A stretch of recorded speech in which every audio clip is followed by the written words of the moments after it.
Hola, hoy vamos a meternos de lleno en cómo nació el movimiento obrero y popular en Chile. Un tema fascinante, sí. Nos centraremos en un periodo clave, entre 1860 y 1925.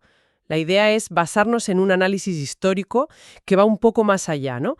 Que se fija en la vida de la gente corriente, de los trabajadores. Exacto. No solo en los grandes nombres o las fechas. Queremos entender cómo vivieron esos años de cambio, de cambio brutal, y ver si algo de aquello nos resuena hoy. Siempre hay ecos, siempre.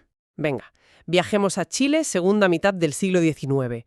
Se habían independizado de España, sí, pero la sociedad seguía muy parecida a la colonia, ¿verdad? Totalmente. No hubo una revolución social como en otros lugares. Los hacendados seguían siendo hacendados. ¿Y los peones? Peones. Pues sí, los cambios fueron lentos, ¿eh? Venían más por el lado de la economía. Claro. Es que hay que pensar que hasta bien avanzado ese siglo XIX, eso de clase obrera como la entendemos hoy, pues no existía como tal. Ah, ¿no? ¿Cómo era entonces? El mundo del trabajo era un mosaico. Estaban los peones, los gañanes, jornaleros, los inquilinos. Los inquilinos eran los que vivían en la hacienda, ¿no? Eso es, campesinos que vivían y trabajaban allí. Luego los aforinos, que iban por temporadas. Y bueno, pequeños propietarios, artesanos en las ciudades, comerciantes. Era un mundo popular muy diverso. ¿Mucha variedad? Pero la mayoría, el grupo más grande, era el peonaje. Gente sin mucha cualificación, ¿sabes? Vivían de su fuerza bruta. ¿Y las condiciones, me imagino? Pues olían todavía mucho a la colonia.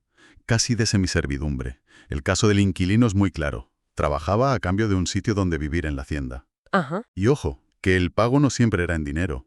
Podían ser regalías, o sea, el derecho a cultivar un trocito de tierra para ellos. Algo de comida, quizá. Sí, algo de comida, ropa vieja. Y algo muy importante, fichas o vales. Anda, las famosas fichas. Yo creía que eran solo de las minas de salitre. ¿Qué va? Pues no. Ese sistema de ficha-salario nació en el campo, en las haciendas. ¡Ostras! Esas fichas solo valían en la tienda de la propia hacienda, la pulpería, una forma de tener bien atado al trabajador, ¿entiendes? Ya volveremos a esto, que es importante. Vale. O sea, una gran masa de peones con condiciones muy duras. Pero, ¿había alguien más en ese mundo popular? Sí, claro. Sobre todo en las ciudades estaban los artesanos. Ah, los artesanos. Estos sí tenían más oficio. Carpinteros, zapateros, sastres, talabarteros. Tenían sus pequeños talleres. A veces trabajaban solos, otras con algún aprendiz u oficial. Eran, digamos, la aristocracia del mundo popular de la época. Vale.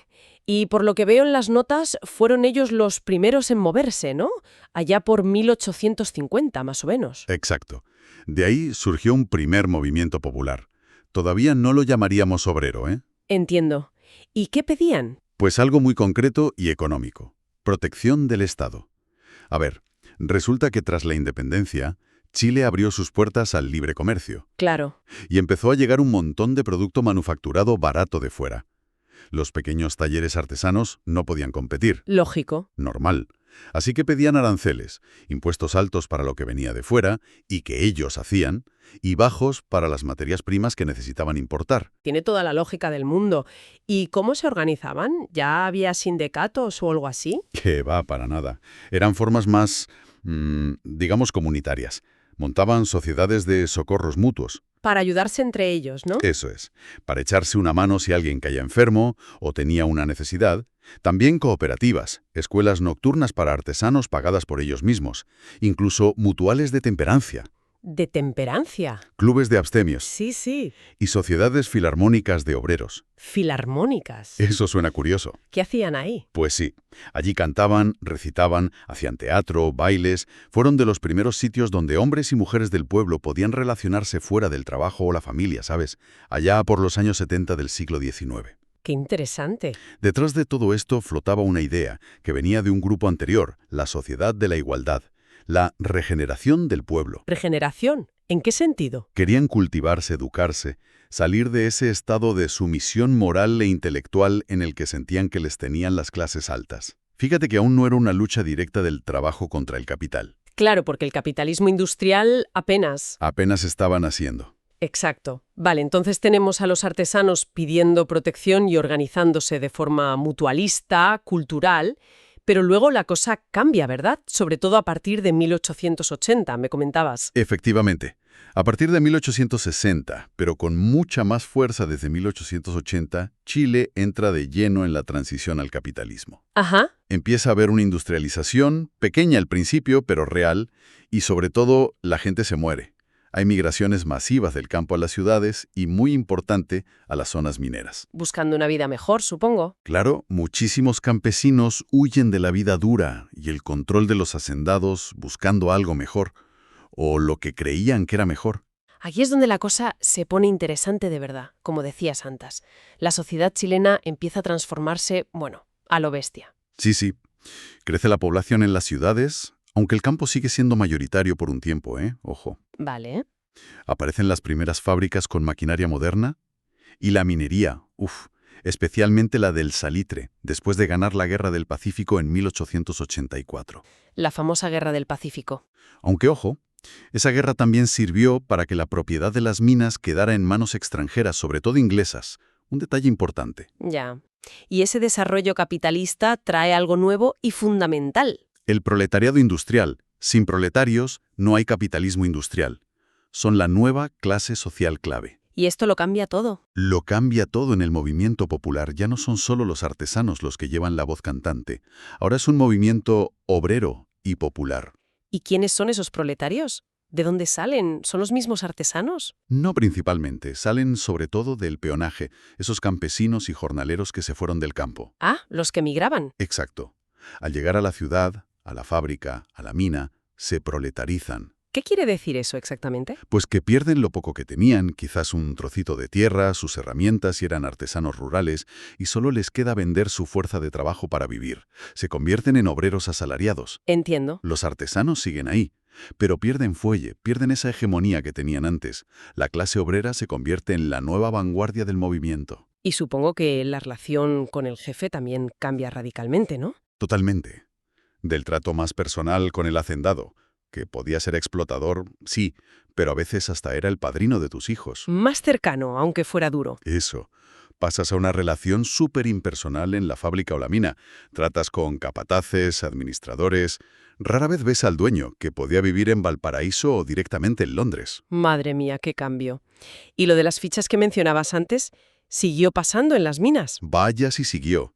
En las fábricas de las ciudades se solía pagar en dinero, más o menos, pero en las salitreras del norte y en las minas de carbón del sur, el sistema de ficha salario y pulpería... La tienda de la empresa. Exacto, que en el carbón llamaban quincena.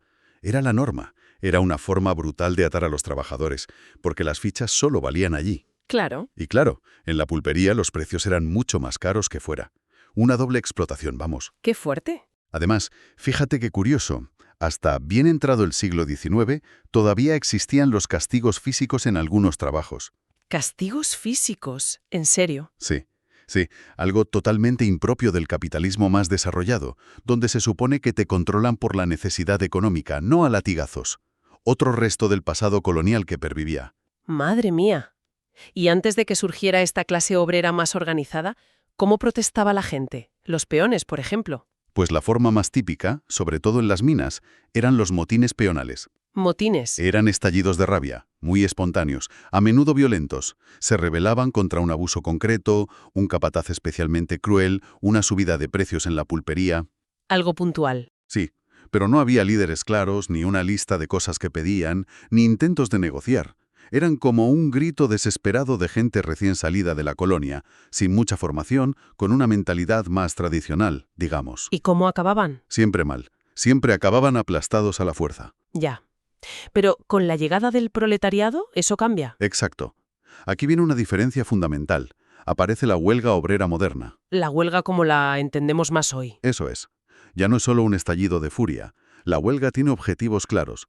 Subir los salarios, que les paguen en dinero de verdad y no en fichas, mejorar las condiciones de seguridad, que les traten con dignidad, que se acaben los castigos físicos. Reivindicaciones concretas. Concretas.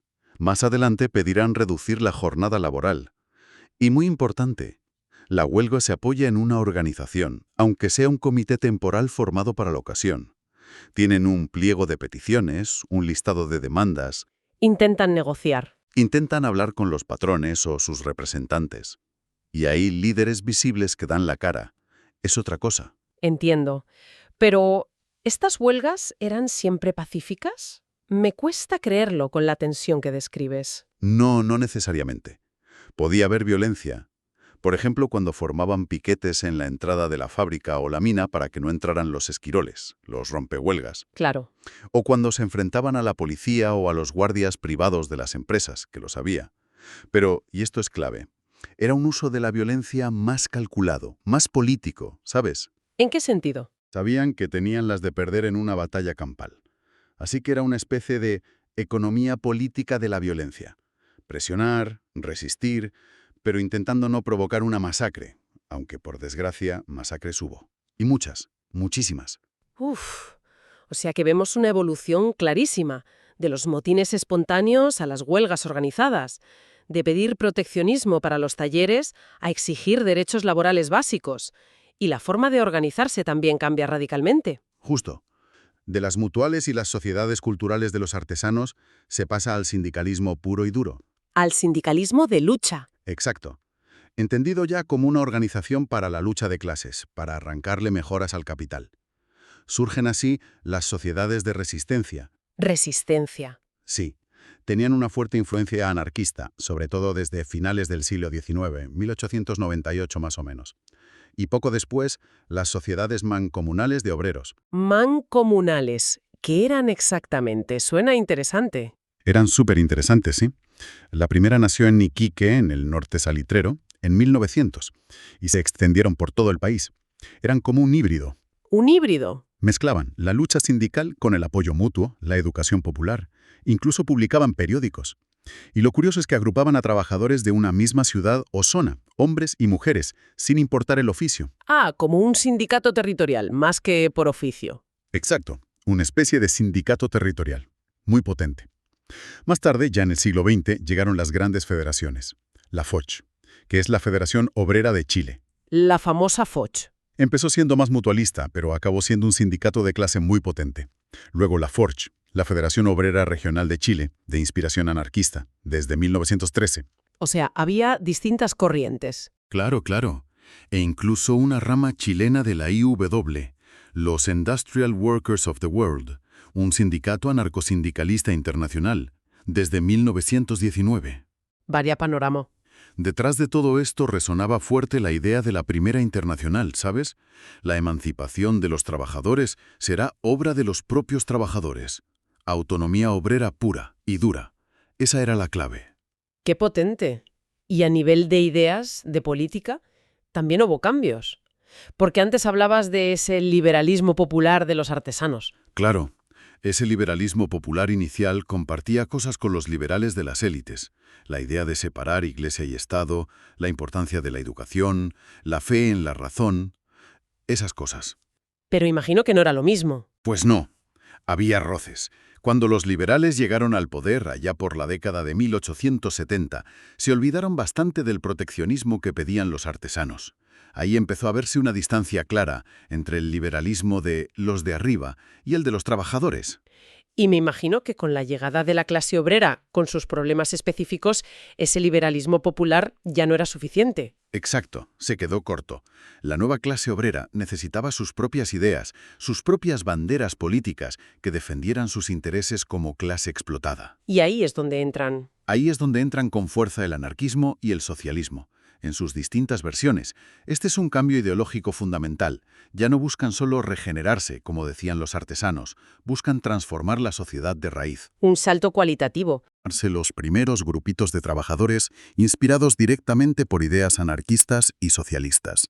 Al principio las líneas no estaban súper definidas, y muchos empezaron a militar en el único partido que se consideraba popular en ese momento, el Partido Democrático, fundado en 1887. Ah, o sea que empezaron ahí muchos. Sí, muchos futuros líderes obreros pasaron por ahí. Era como el punto de partida para muchos. Y aquí entra un nombre clave que aparece mucho en las notas, Luis Emilio Recabarren. Él es como un ejemplo de esa evolución, ¿no? Sí, su trayectoria es muy representativa de una parte importante del movimiento, sin duda. Recabarren entró joven al Partido Democrático. Se consideraba demócrata socialista. Pero se fue radicalizando. Claro. Con las luchas, las huelgas, la represión que veía y sufría, se fue radicalizando.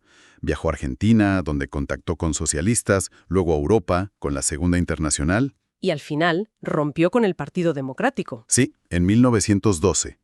Él y otros consideraban que el Partido Democrático se había aburguesado, que estaba metido hasta el cuello en el juego político corrupto de la época, en el parlamentarismo oligárquico. ¿Y fundaron otro partido? Fundaron el Partido Obrero Socialista, el POS. Vale.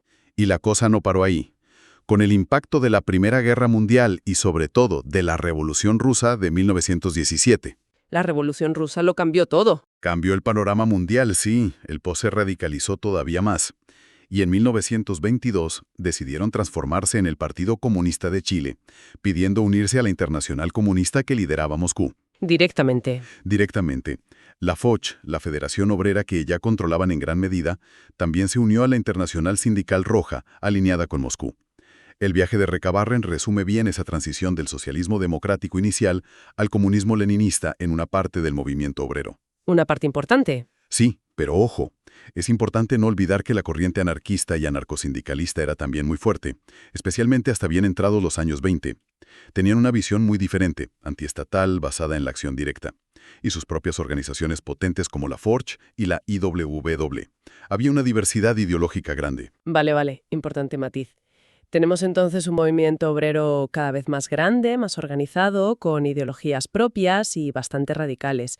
¿Y el Estado chileno qué hacía mientras tanto? ¿Miraba para otro lado? ¿Qué va?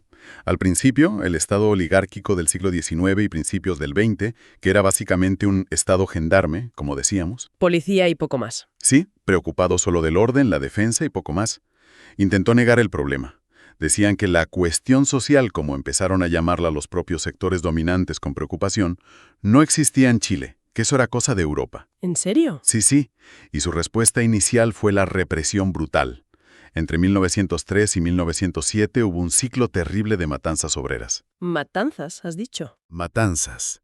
En las minas de carbón en el puerto de Valparaíso en 1903, la llamada Semana Roja de Santiago en 1905, otra en Antofagasta en 1906, y la más tristemente famosa, la masacre de la Escuela Santa María de Iquique en diciembre de 1907. La de Iquique. Sí, esa es muy conocida. Ametrallaron a miles de trabajadores salitreros en huelga y a sus familias, mujeres, niños. Una barbaridad absoluta. Uf, qué barbaridad. Se me ponen los pelos de punta. Tremendo. Pero fíjate, aquí ocurre algo interesante. Precisamente después del escándalo nacional e internacional por la masacre de Iquique. Tuvo que tener repercusión. Muchísima. En el Estado empiezan a darse cuenta de que solo con palos no van a poder controlar ese movimiento obrero cada vez más fuerte y organizado. Que la represión sola no basta. Exacto.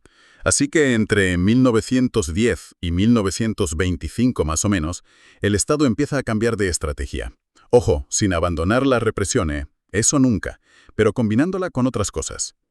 ¿Cómo qué? ¿Qué otras cosas? Pues empiezan a hacer concesiones, a buscar el diálogo, a crear mesas de trabajo como diríamos hoy, a aprobar las primeras leyes sociales, a crear mecanismos para mediar en los conflictos, arbitrajes. Intentar calmar los ánimos. Eso es, todo con un objetivo claro, intentar calmar los ánimos, integrar al movimiento obrero dentro del sistema para que no lo desborde. Conservar el orden capitalista, pero haciéndolo un poco más llevadero, o al menos dando esa impresión. Una estrategia más, inteligente desde su punto de vista. Más inteligente, sí. Y hubo un momento muy sonado, el ruido de sables de 1924, ¿no? Ah, sí. Cuéntame eso. Exacto. Un grupo de oficiales jóvenes del ejército que estaban un poco hartos de que el Congreso no aprobara las leyes sociales que pedía el presidente Alessandri, que era un reformista. Ajá. Entraron al Senado y hicieron sonar sus sables contra el suelo. Una forma de presionar bastante directa, vamos. Vaya imagen. ¿Y funcionó? El Congreso, asustado, aprobó de golpe un paquete de leyes sociales súper importantes. La jornada laboral de 8 horas. Las 8 horas. La ley de accidentes de trabajo, la que regulaba el trabajo infantil, que era muy común, Hasta niños participaban en las huelgas, como en una fábrica de vidrio en 1925. Varias leyes clave. Vaya giro. Entonces, esas leyes de 1924, más la Constitución que se aprobó al año siguiente, en 1925, y luego el Código del Trabajo de 1931, ¿marcan un cambio de rumbo definitivo? Totalmente. Consolidan esa nueva estrategia del Estado. Un Estado que intenta ser más social, más presente, un Estado de compromiso, se le ha llamado. Mm, Reconoce algunos derechos a los trabajadores, sí, pero con una condición fundamental, que todo se haga dentro de la ley que el propio Estado dicta.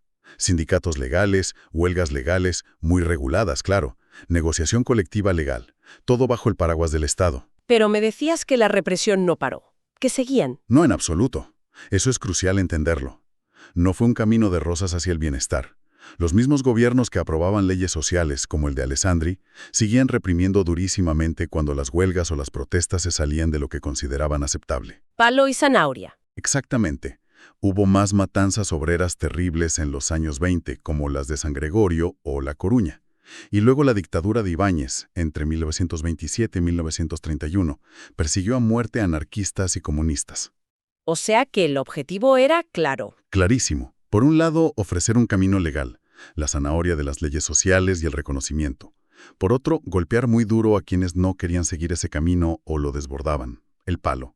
Querían forzar el paso del sindicalismo libre, donde los obreros se organizaban como querían y hacían huelgas sin permiso de nadie, al sindicalismo legal, controlado, encorsetado por la normativa estatal. Un proceso largo y duro. Muy duro. Costó sangre y unos 15 años de tira y afloja, pero cambió para siempre el movimiento obrero chileno.